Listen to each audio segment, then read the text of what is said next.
Ano bang marirecall mo pa na pera na dumaan sa iyo? Yung dumaan lang sa iyo.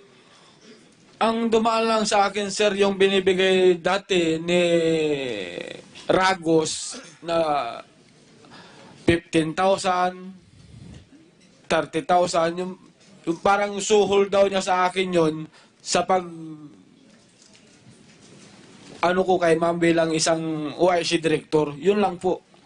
Ganon din po si Bukayo. Yun lang ang naaalala ko. Magkano yung kay Bukayo? Ganon din po. 15,000, 30,000. Hindi naman tumataas yun, sir.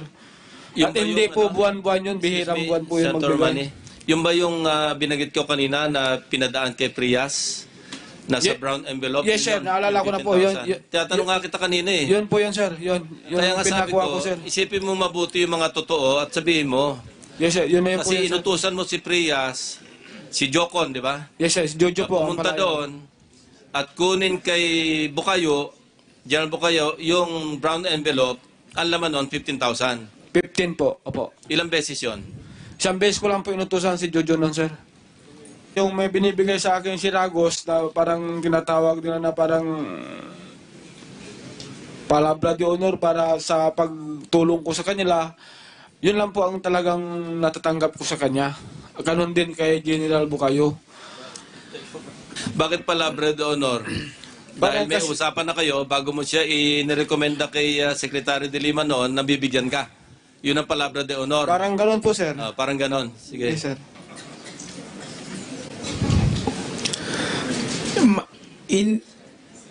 Hindi ko maisip, hindi papasok sa isipan ko, Mr. Dayan, na isipin ko na isa lang ang kausap mo.